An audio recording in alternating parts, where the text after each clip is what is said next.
Derrickon, il-Munzju Apostoliku, il-ġdejt għal-Knisja f'pajjiżna. Kif qedtilkom fid-dra li wassaltilkom f'Amelin, kienet ix-xogħol tal-Munzju li jagħmel żjara lill-Knisja tagħna f'Awdex bħala l-ewwel żjara tiegħu. U propju xtaq jiġbed l-Ewkaristija tal-lejla magħna. Importanti tiegħi illi din l-Ewkaristija nitolbu lilha biex jieqaf man-Nunzju fil-missjoni li huwa għandu. Ħafna jitkellmu dwar il-Nunzji bħala dawk li huma responsabbli mir-relazzjonijiet bejn Knisja u Stat. Dawk ukoll huma parti mill-ħidma tan-Nunzju, ir-relazzjonijiet mal-awtoritajiet ċivili. Imma għalija l-aktar ħaġa importanti li n-Nunzju jgħinna biex aħna nibdew f'komunjoni l-ewwel qabel kollox mal-Papa. Il-Nunzju jirrappreżenta il-Papa Franċiżu. Allura jiena nitlob dal-Bibliet biex il-Nunzju jgħinna ħalli il-komunjoni tagħna ma' Pietru ma tixxellefx. Anzi, tikber u tistana. Meta ngħid il-komunjoni tagħna ma' Pietru ma' l-Isqof ta' Ruma, x'nifhem? Nifhem li Pietru, il-Papa, aħna naraw dak li jikkonfermana fil-fidi. U dak ma nażewwu minn Alla biex iżomm il-komunjoni fil-Knisja kollha tal-Ħin. Biex iwettaqna fit-tagħlim, fis-sewwa. Bit-tagħlim tal-Papa għalina hu Vanġeli. Għalina huwa gwida sħuħa. Għalhekk nitlob lilek Eċċellenza biex fil-missjoni tiegħek f'pajjiżna tagħna u dan iż-żmien partikolari tal-Knisja biex inħarsu l-għaqda. Nkunu fehma waħda. L-Isqof tagħkom li jien nisma' ta' kemm kien ikun f'komunjoni mal-Papa. U dan is-saċerdoti ta' Ewkaristja mhux skont kemm jismu huma, imma skont kemm huma f'komunjoni mal-Papa. Komunjoni mal-Isqof u komunjoni mal-Papa. Bil-ġmiel tal-komunità parrokjali, tal-komunità ekklesjali, ikun hemm il-komunjoni. Allura dak kollu li jista' itellef, ifixkel il-komunjoni għandna l-libertà. Għalhekk nitolbu lill-Bibliet li jieqaf narġnej man-Nunzju biex jgħinna ħalli aħna nibqgħu mixjin fil-quddiem fil-triq din li tagħna il-Knisja tiegħu, il-Papa li huwa l-interpretu li nistgħu noqogħdu fuqu ta' dak li minna Ġesu Kristu.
Signore i tesori della tua misericordia e poiché la maternità della Vergine ha segnato l'inizio della nostra salvezza, la festa della sua natività ci faccia crescere nell'unità e nella pace. Per il nostro Signore Gesù Cristo, Figlio di Dio, che vive e regna con te nell'unità dello Spirito Santo, per tutti i secoli dei secoli. Il profeta Michea iħabbar li l-Messija minn Betlem kellu joħroġ mill-tfal il-konverti ta' Iżrael.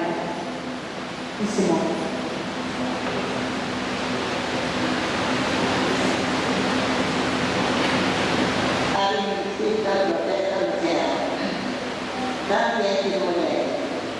In Bethlehem Efrata, xejna fost il-familji ta' Ġuda, minna ta' toħroġ daħli kull-Prinċep Israel. U għandu l-bidu tiegħu fil-Eden, sal-Idejja ta' Dejjem. Għalhekk il-mulej tagħhom sama teħżdik li jifluġi tal-Naz. Imbagħad il-bqija ta' kullu jerġgħu lura postulijiet Israel. U joqgħod jira l-mehna tiegħu fil-qawwa tal-mulej, fil-glorja ta' issa mill-mulej għandha tiegħu. U jgħamma l-iskur għax issa tkun kbira sa-tukili tal-għal.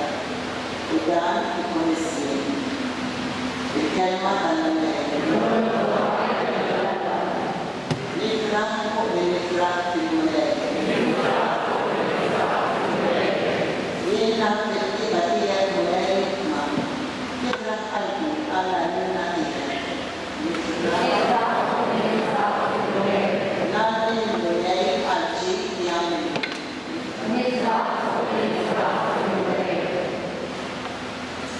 Alla li huwa l-istess imħabba jitwala fina għax il-ħassa tiegħu tibda il-qlub u jgħid xiri x-xewqa tal-isfirtu.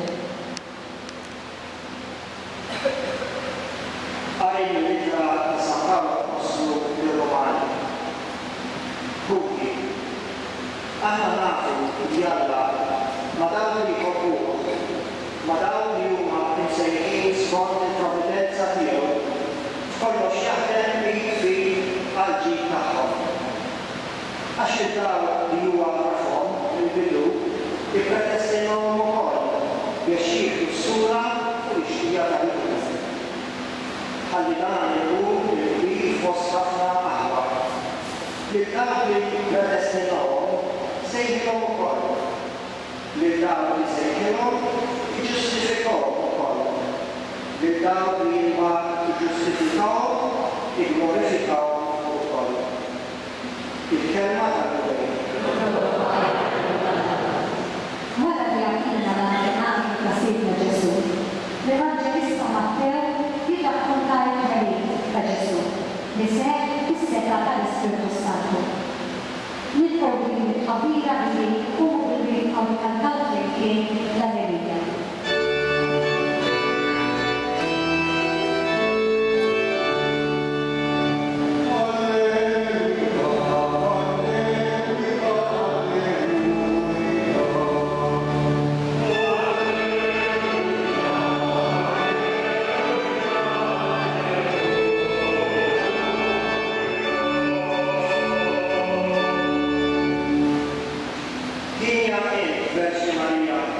U jistoqrob kull tifli.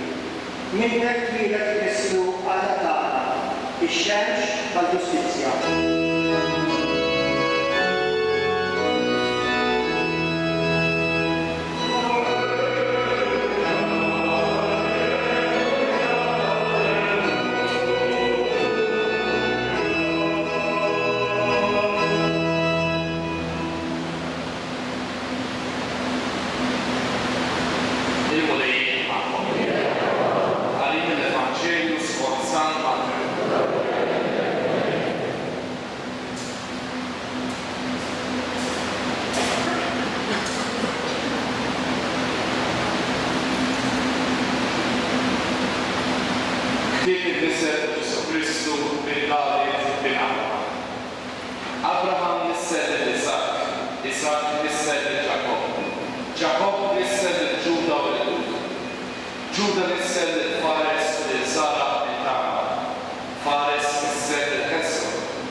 Massi fisser il-lama, Amon fisser il-ġosija, Ġosija fisser il-ġekonija u l-Lut, kien żmien l-eżilju f'Babel. Wara l-eżilju f'Babel, ġekonija fisser il-Salatja, Salatja fisser il-Zorobabel, Zorobabel fisser il-Abihud, Abihud fisser il-Eljakim, Eljakim fisser il-Azor, Azor fisser il-Sadok, Sadok fisser il-Akim, Akim fisser il-Elihud, Elihud fisser il-Elazar, Elazar fisser il-Mattan, Mattan fisser il-Ġakob, Ġakob fisser il-Ġuseppe, il-raġel ta' Marja, li mintat mill-Ġesu li se jkunu il-Messija. Il-Messija ta' Ġesu il-Messija saret. Ommu Marja wara li tarset ma' Ġuseppi qabel ma marru joqgħdu flimkien saret oħra bil-ħikma tal-Ispiritu Santu. Żewġ Ġuseppi li kien raġel ġust ma rridx xandara qudiem kulħadd u għalhekk għamel ħsieb li jibgħatha bil-mogħbi tan-nies. Meta kien għadu qiegħed jaħsibha dellu għanxu tal-ulejn fil-ħolm għallu Ġuseppi bil David xejn la tibsa tieħu lil Marja b'magħtek għax dak li tnisser fiha ġej mill-Ispiritu Santu. Hi kollha jibel u inti ssemmih Ġesu għax hu jsalva l-poplu tiegħu minn tħobihom. Dan kollu ġara biex iseħħ dak li kien qal il-mulej permezz tal-profeta Mikal. Qal, ix-xepherd nisser u jkollha jibel u jsemmuh Immanuel li bil-sieħna jfisser Alla magħna. Il-kelma tal-mulej.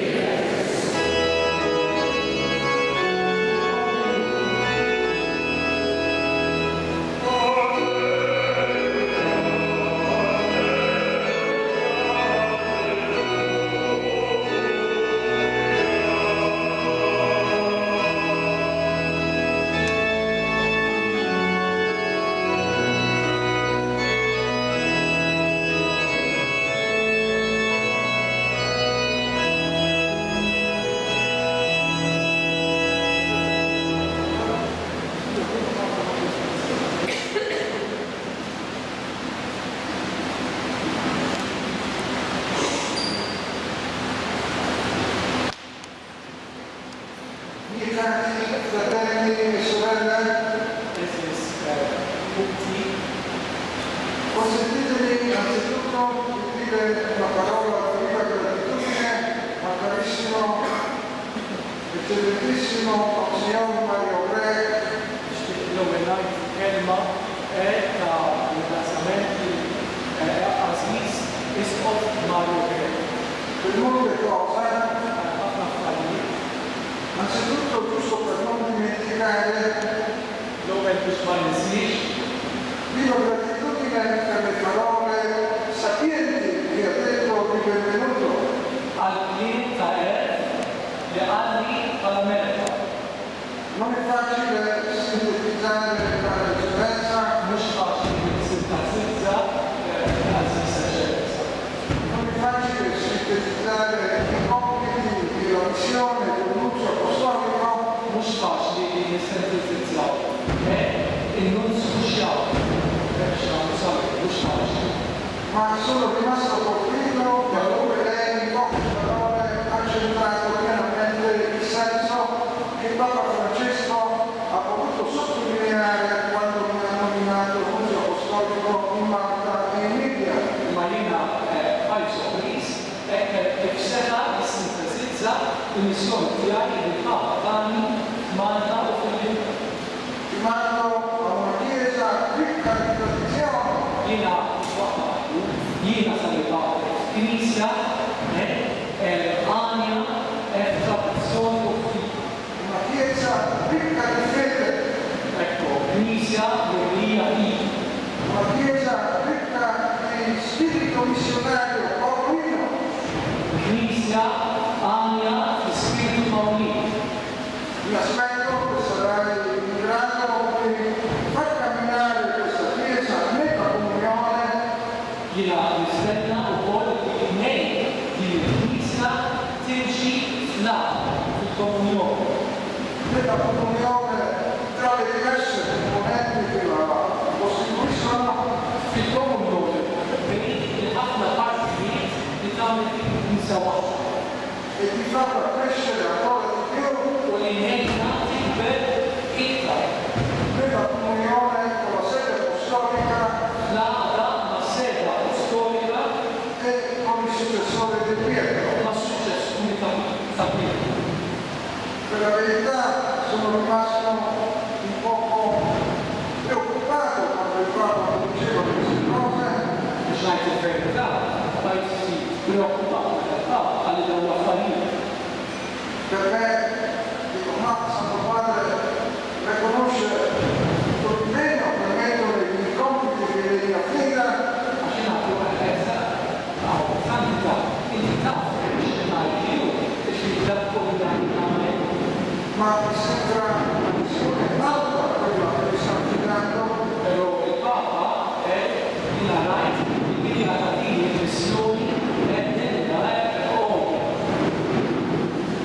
ma devo dire anche che oggi che sono stato in visita alla chiesa di Kosovo marret ngħid ukoll li llum il-viżita tal-Knisja qiegħda f'Għawdex ho capito ancora meglio quello che il Papa Francesco voleva dirmi. fimt aħjar fimt iktar dak li Papa Franċisku ritjal. Ho incontrato tanti sacerdoti, Nitqajt ma' ħafna saċerdoti, ma consentitemi tanti degni sacerdoti, anzi mhux saċerdoti biss, saċerdoti denni. facciamo un applauso per loro.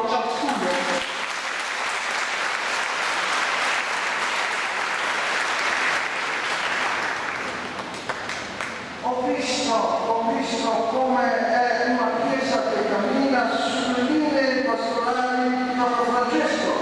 Rajt Knisja li qiegħda timxi fuq il-linji pastorali tal-Papa Franċisku.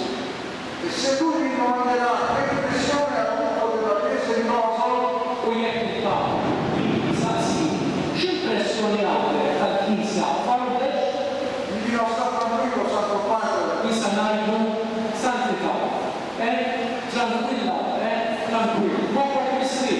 è una chiesa francescana, cioè che cammina secondo le linee di Papa Francesco. Knisja franċiskana u tifiri il-Ġismu sekunda ta' Papa Franċisku. Un applauso a Papa Francesco.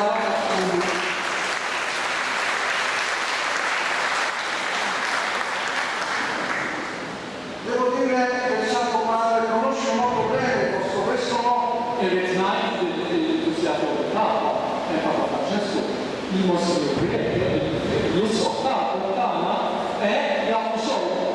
anche perché ha avuto modo di ascoltarlo personalmente Anki għandu l-okkażjoni u l-mod jisma' personalment. ma credo anche perché c'è qualche piccolo segreto qui nelle stanze vaticane Għaliex hemm għandha ta' segret. Il-Kmamar tal-Vatikan. c'è Monsignor Alfred che ovviamente mi dà un servizio evidente Monsignor Alfred baħħalli diretti. e ci sono tante persone che lavorano nella curia romana U hemm ħafna wkoll persuni li jaħdmu fil-Kurja ta' Ruma. ho capito meglio che cosa Papa Francesco mi diceva oggi U llum fimt aħjar dak li Papa Franċisku għal. e così direi che oggi voglio dire Illum irid ngħid alla Vergine Maria del Cammino li lill-Madonna Capino non soltanto la mia gratitudine al Santo Padre per questo compito che mi ha affidato, mhux biss gratitudni li l-Madonna Capino il-ħabba bil-Papa tagħni dan il-missjoni hawnhekk imma anche affidare a lei le speranze, i progetti di Papa Francesco anke nixtieq nagħtiha lill-Madonna li hemm l-aspirazzjonijiet ix-xewqat tal-Papa kellhom qudiemhom. e anche gli inizi di questa mia missione in Malta e in Libia. U anki nixtieq nafdala il-bidu tal-missjoni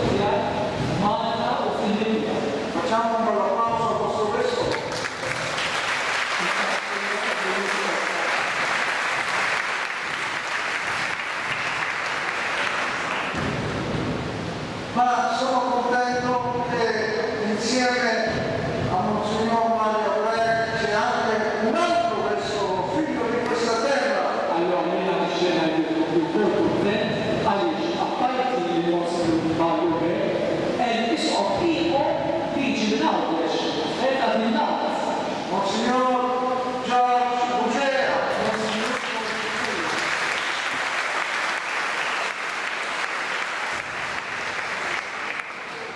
è veramente, considero la presenza di Monsignor George questa sera Jiena nara il-preżenza ta' Monsignor George hawnhekk il-lejla un dono di Maria per questa comunità rigal tal-Madonna ta' Marina din il-komunità. e per me personalmente U għalina personalment, ho detto in sacrestia a Monsignor George e a Monsignor Mario il-Monsignor George e il-Monsignor Mario għattilhom is-sakristija. questa sera mi sento ancora più in comunione non soltanto con la Chiesa di Malta Il-lejla il-posti għada iżjed mhux biss mal-Knisja Malta, ma anche con la Chiesa di Tripoli e di Bengasi imma anki fil-Knisja ta' Tripoli u ta' Benghazi. rappresentata benemente da Monsignor George. Bħalma Monsignor George kien rappreżentaw b'mod daqshekk deh. Sapete che lì la situazione non è facile, Nafu li hemmhekk is-sitwazzjoni ta' faċilità, ta' faċilità. dobbiamo pregare molto per Monsignor George Rridu nitolbu ħafna għal Monsignor George. e dobbiamo pregare molto per i desideri per i progetti che il Santo Padre mi ha preannunciato nell'itinerario e in particolare per la Libia. U rridu nitolbu ħafna għal dak ix-xaqqa u li għandi l-użu għal proġetti li għandu kemm għall-Mediterran u kemm għall-Unjoni. Devo salutare ancora non soltanto i vescovi ma anche l'arciprete, il Santo Gruppo Gentile, Nixtieqi jisella mhux il-Istitut imma anke l-Arċipriet li kien tant ġentili ma Paolo l'arciprete,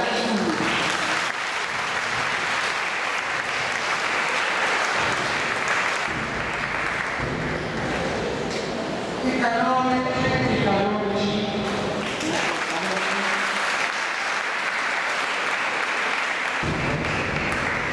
i sacerdoti, i religiosi, le religiose,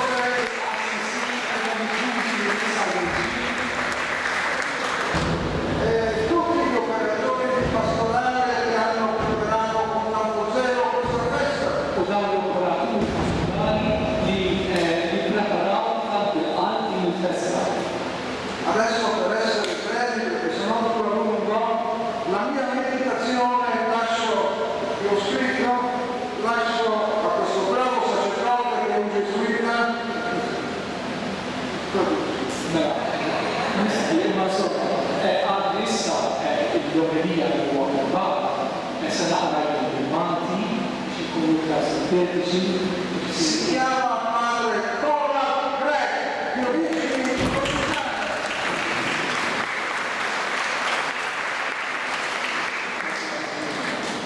Non ho scritto per non essere troppo lungo, ho scritto la mia meditazione sulla Madonna. alla huwa għamel meditazzjoni fuq il-Madonna l-għadija E Padre Cola la legge solo in maltese. Ascoltiamo, vediamo se traduce bene, vediamo se traduce bene. nispera li traduċi tajjeb fil-każ għall-istituzzjoni.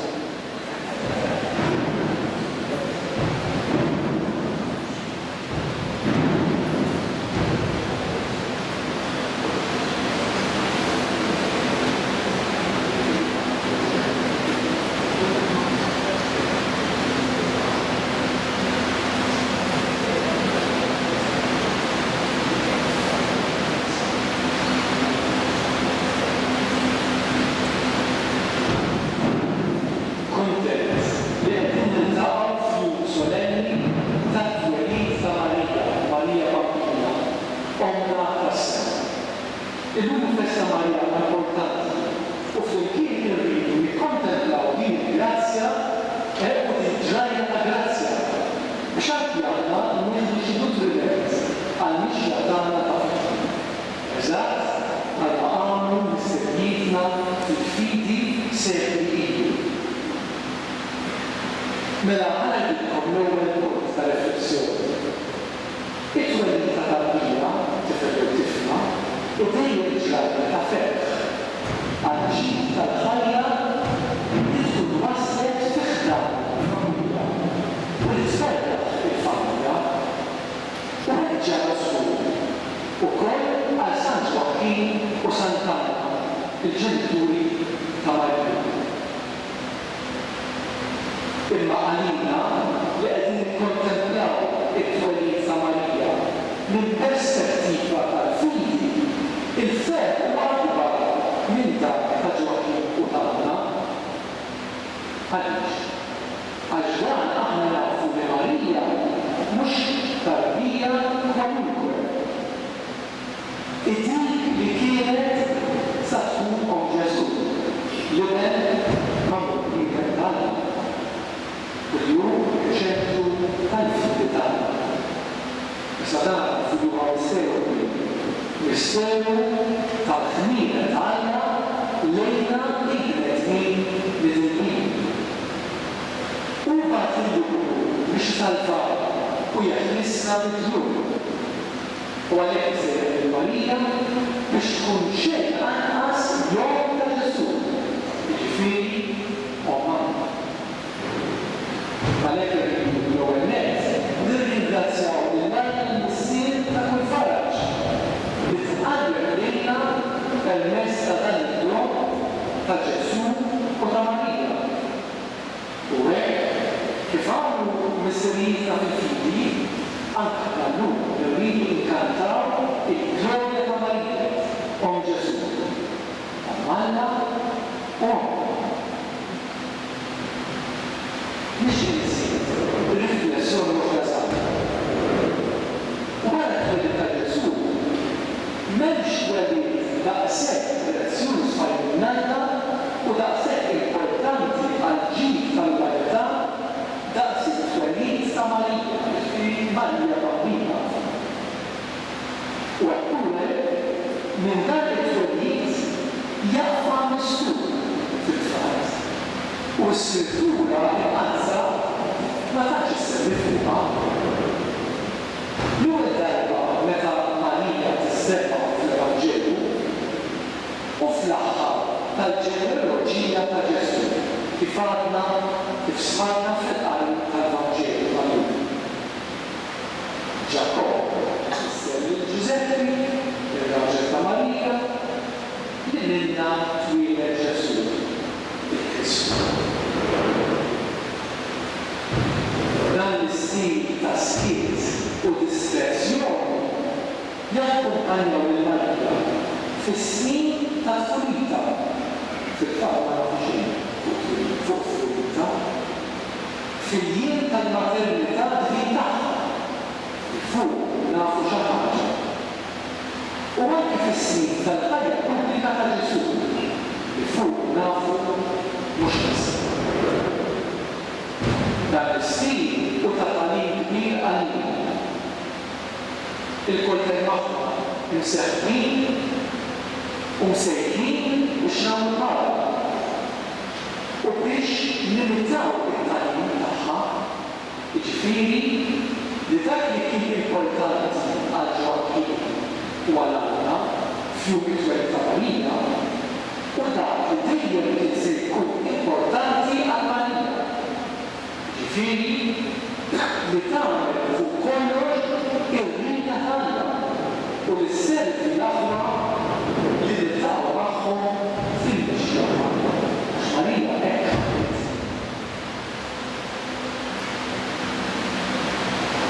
Mela, dan hu l-istil tal-Madonna li naraw illum fit-twelid tagħha. Ġifieri il-konformità għal Alla u tkun dejjem insieba u lesta biex titgħadderixxi kompletament u sinċerament anke meta din ir-rida hija skura misterjuża. Meta qalet iva ġifieri il-fija tagħha li nislet fl-annunzazzjoni u l-atteġġament kostanti tal-ħajja tal-Madonna. Biżejjed naħsbu fil-faqar li għexet f'Bethlehem, il-ħarba l-Eġittu, il-ħajja ta' Nazaret meta Ġesu telaq dawl biex jibda' sal-Ewropa tiegħu u mbagħad fis-sija tal-ġurur tagħha fuq il-Kalvarju. Flimkien ma tiftix biex tagħmel ir-rida tagħha, Madonna kellha prijorità oħra. L-attenzjoni kellha għall-aħma, għall-proxmi, speċjalment għal dawk li kienu fil-bżonn. Biżejjed tafu fl-interess li ħarġet, pereżempju fl-arajja sitti xatana. Is-sodeċidiet għall-kuġina tagħha Elisabetta meta marret iżżurha. U kif laqat id-dixxiju ġwanni taħt is-salim. Fil-kien il-ħajja kollha tal-Madonna ta' Marija mit-twelliet tagħha li niċċelebra illum Marija Marija. Tal-linja li l-ħajja nisranija awtentika tikkonsisti illi wieħed għandna nikkonformaw ruħna għalija għaddisa tagħna u li nħobb l-aħwa kif għandna nħobb.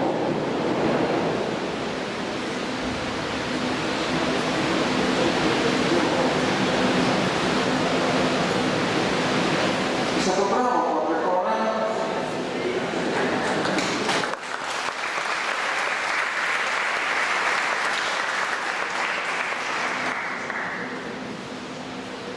Ripeto, è stato bravo Padre Cora.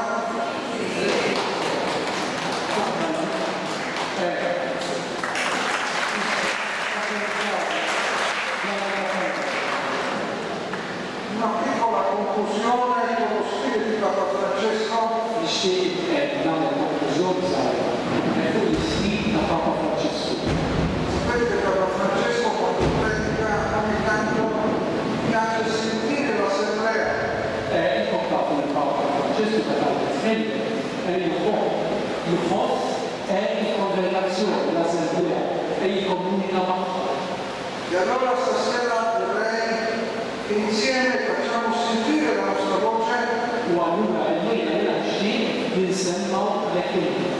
a conclusione di questa meditazione mariana. Bħala konklużjoni ta' din il-meditazzjoni Marjana. Cosa ho cercato di dire? X'ippruvajt nagħmel? Ippruvajt nagħmel. Dobbiamo imparare da Maria, Irridu nitgħallmu minn Madonna, minn Marija, fare la volontà di Dio nagħmlu il-rida Alla e seguire i fratelli nella vita di ogni giorno. u anke nagħmlu il-kroxxu fil-ħajja ta' kuljum. Adesso a conclusione propongo U allura għal issa bħala konklużjoni jiena sa nipproponilkom nissuġġerilkom una breve preghiera che facciamo insieme. li għaw talba żgħira li sa nagħmlu flimkien. In lingua maltese, ovviamente. Speriamo che riusciamo a capirci bene. Nispera li nifhmu l-xulxin. Vogliamo cantare le glorie di Maria. Jiena nixtieq li nkantaw il-glorja tal-Madonna ta' Marija. Con le parole dell'angelo. Il-kliem tal-Anġlu, tal-Anġlu, Ave Maria, piena di grazia, il Signore è con te. Ave Maria, mimlija bil-grazzja, il-kulejja. Ave Maria,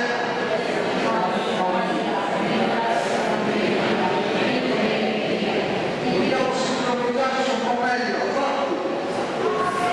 Ave Maria,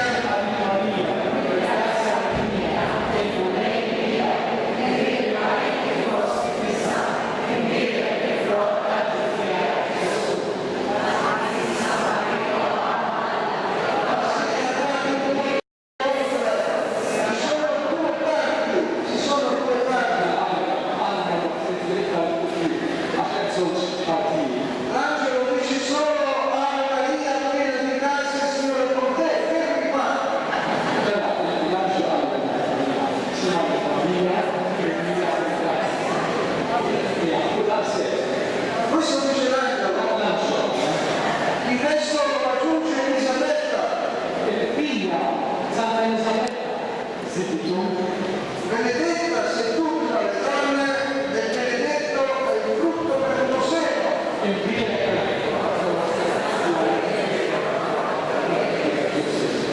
E diciamo anche la seconda parte della Ave Maria, affidando a lei i nostri progetti, i nostri desideri e soprattutto la missione che Padre Francesco sta svolgendo con tanto zelo e con tanta esemplarità.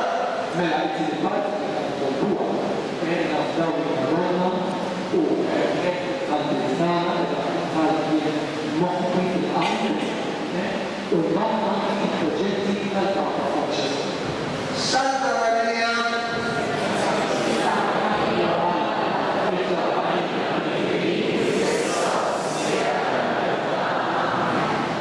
thank you very much.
La nascita di Maria è la risposta di Dio alle attese e alle preghiere dei popoli. Sicuri di essere esauditi, rivolgiamo al Padre le nostre invocazioni dicendo Zomri Satia Kule, Mauda Al-Wahda, Ulu Wahda Filha, Uwama Lilisar Kalna, يكون هذا وضع بينيكم بكتاب سنتين ومالية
Oddio scopre quella mediazione di Maria che sentiamo nella nostra vita.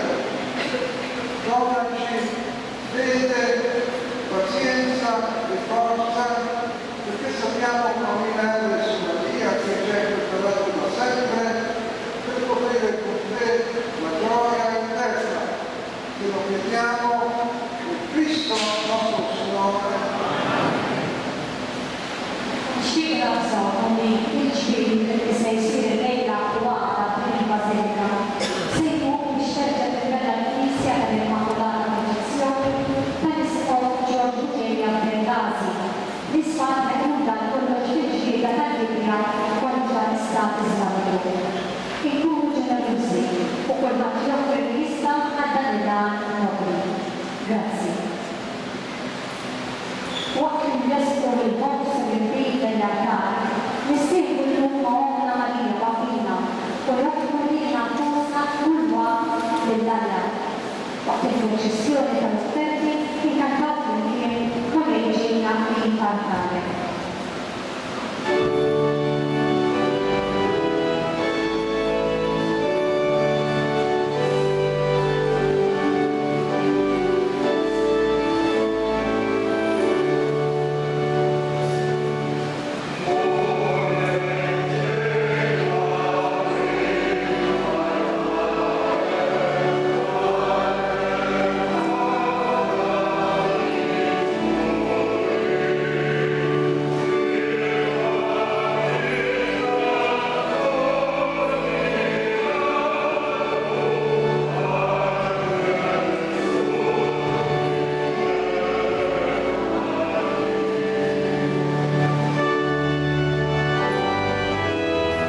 Rendiamo grazie al Signore nostro Dio. È veramente cosa buona e giusta, nostro dovere fonte di salvezza, rendere grazie sempre in ogni luogo al Signore Padre Santo, Dio onnipotente ed eterno. Noi ti lodiamo, ti benediciamo, ti glorifichiamo nella solennità della Beata Sempre Vergine Maria. Per opera dello Spirito Santo aveva concepito il tuo unico Figlio e sempre intatta nella sua gloria virginale ha irradiato sul mondo la luce eterna di Gesù Cristo nostro Signore. Per mezzo di lui si aiutano gli angeli e nell'eternità adorano la gloria del tuo volto. Al loro canto concedo, Signore, che si uniscano le nostre umili voci nell'inno di lode.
Padre veramente santo, fonte di ogni santità, santifica questi doni con diffusione del tuo Spirito, perché diventino per noi il corpo e il sangue di Gesù Cristo, tuo Figlio e nostro Signore.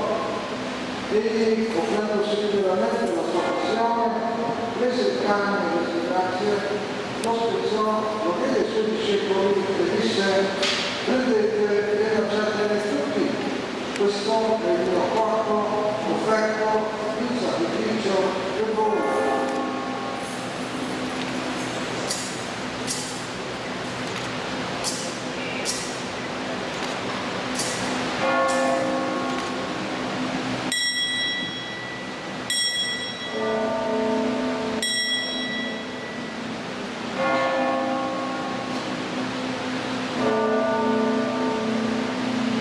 Dopo la cena, allo stesso modo, prese il calice di vino del Signore e diede ai suoi discepoli e disse: prendete e bevete tutti.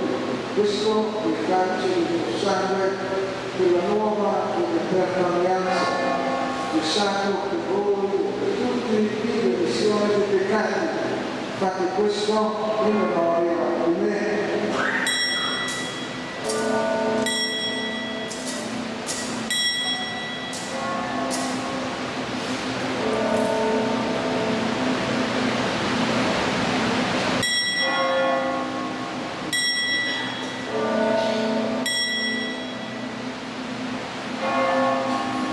Mistero della fede.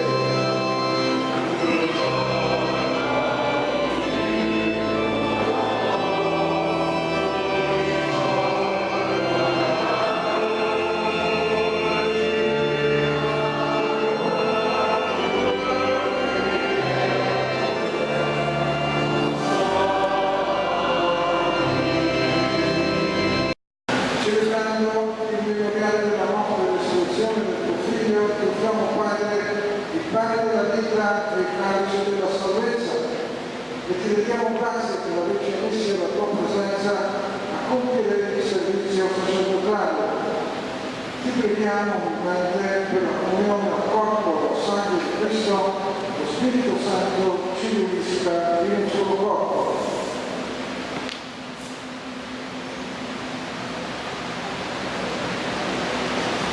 ذكر قريب بسياسية الشرطة مدينة كلها وتعرف الحقا في الدين ما توقع فرانسيسكو ونسوطان ماريو ونسوط Enrico Alessandro celebrati l'Eucaristia come ministri di Dio. ذكروا القول لرفض الإقامة القومية ذكر فكرة كلها دخلوا قيمة الدعوة السياسية كان علينا القول بالقلوب قال إن القول الورد الخيرية القيمة بدرجة الأجزاء أقملنا مالية ملأقصري ملأقص كلها بيش ببرياتية سمع بدون الدين آمن معهم الفقروق سبقوا جسد رسلوا ابن Per Cristo, in Cristo, a te Dio Padre Onnipotente, nell'unità dello Spirito Santo, ogni onore e gloria per tutti i secoli dei secoli.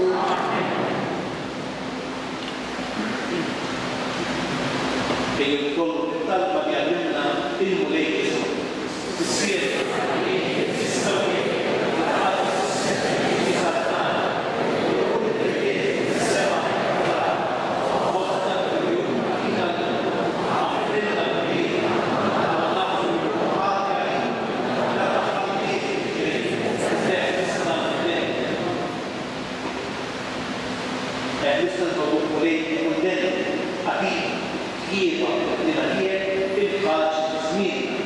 يكون إيسا بين النوم إمقارسا من كل كبير أهلا وسلموا للتقاو إلينا والإنشيا السلباتور تانا جسبريسو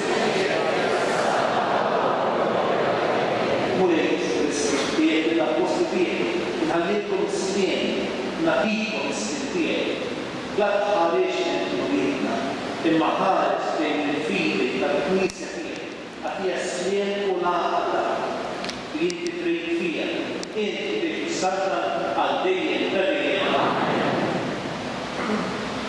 La pace del Signore sia sempre con voi. A tu pace in società.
Wasser in Nazis, ich möchte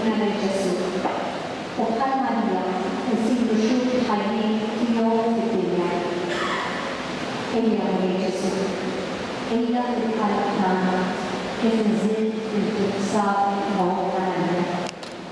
Pakas na hajawag kami o hajawag kami na.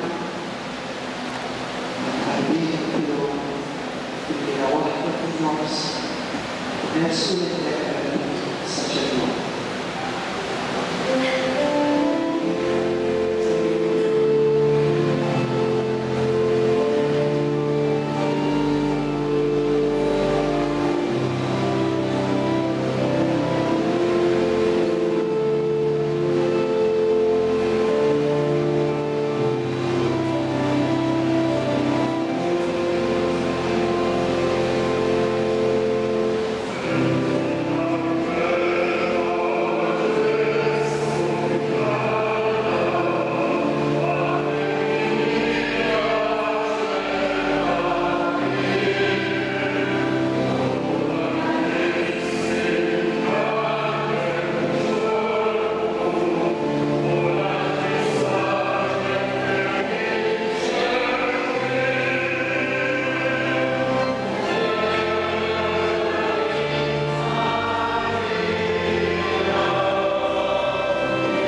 con Cristo nostro Signore.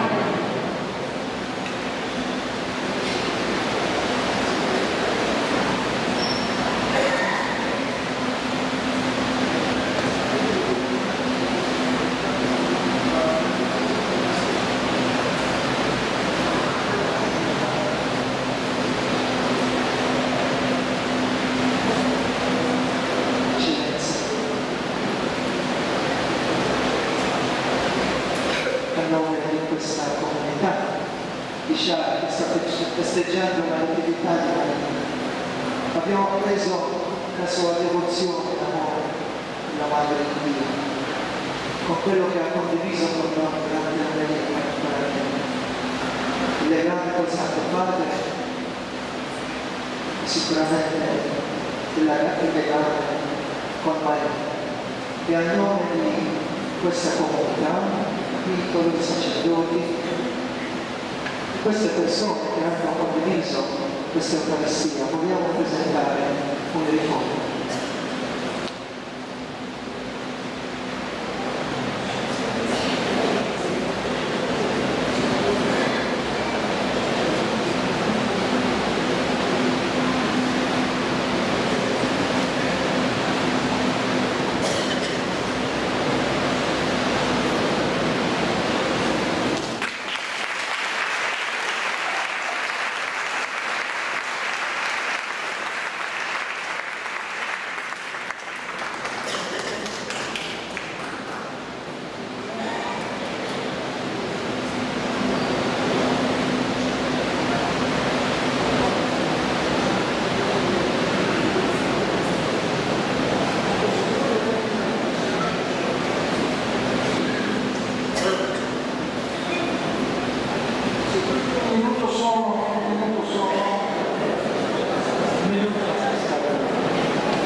Speriamo che questo ci aiuti a camminare insieme sotto la guida di Maria.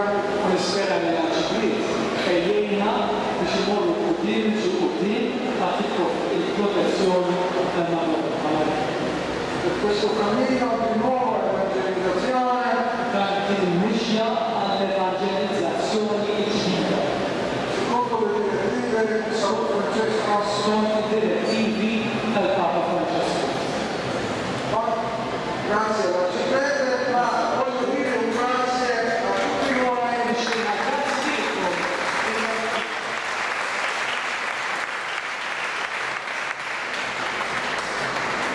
Abbiamo ringraziato un po' tutti, ma non abbiamo ringraziato il popolo di Dio che ha celebrato questa messa.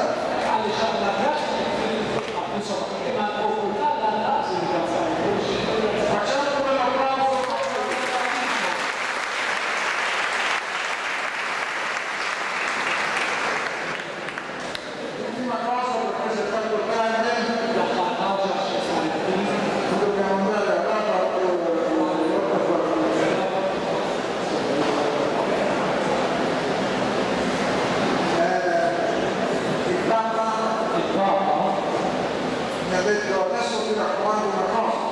il-Papa għalli issa nirrikordalek ħaġa.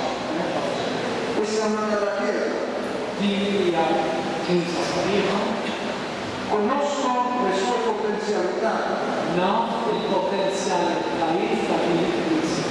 conosco il bene che si fa, Naf it-tajjeb li tagħmel. Lì, quando visiti le parrocchie, in particolare quando visita le diocesi, Meta tinvista il-parroċċa u il-dioċesi, dice a tutti għal il-kulħadd un mio cordialissimo saluto. għati il-mio fordes u saluti fil-planti.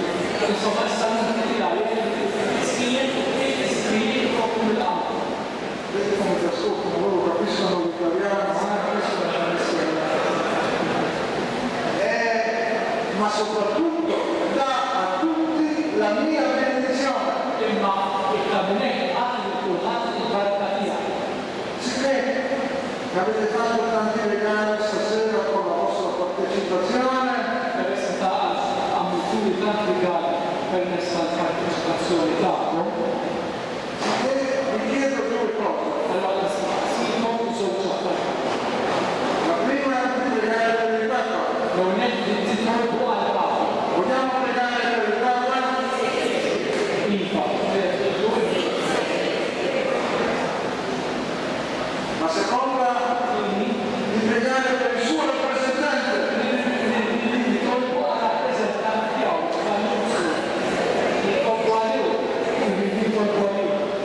perché sia come ha detto il Vescovo, Perché palma għal-isfuq, un degno rappresentante di Papa Francesco rappresentant del Papa Franġisku che aiuti a camminare questa Chiesa il-Knisja timxi, timxi fuq il-fidi, nella comunione l-għaqda, il-komunjoni, e nelle vie della nuova evangelizzazione. permezz tat-toroq tal-evangelizzazzjoni ġdida. Lo fate? Tagħmlu hekk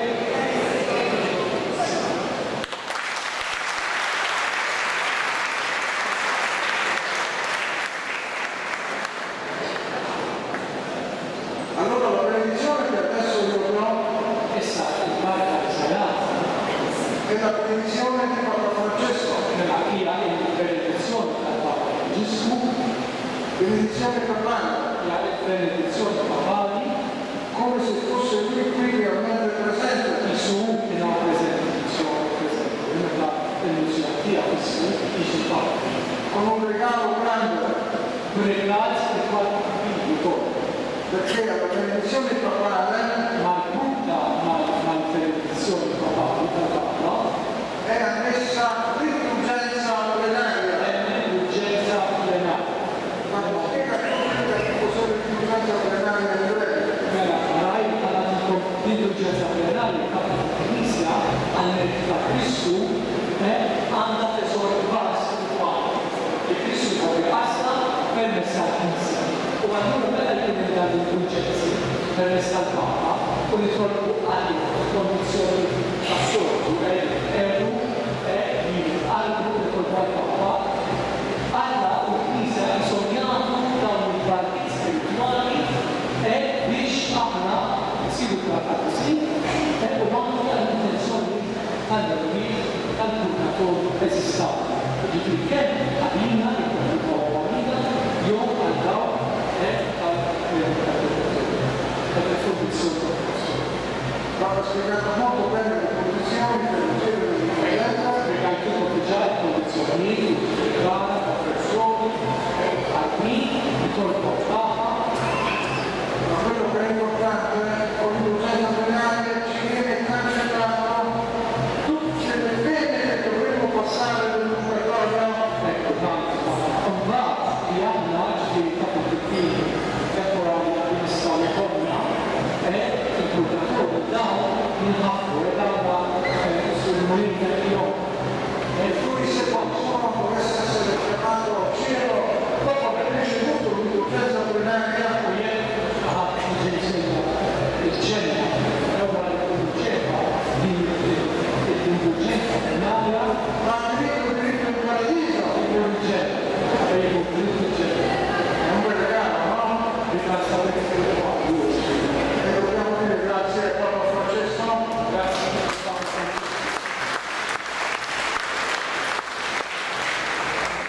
Grazie.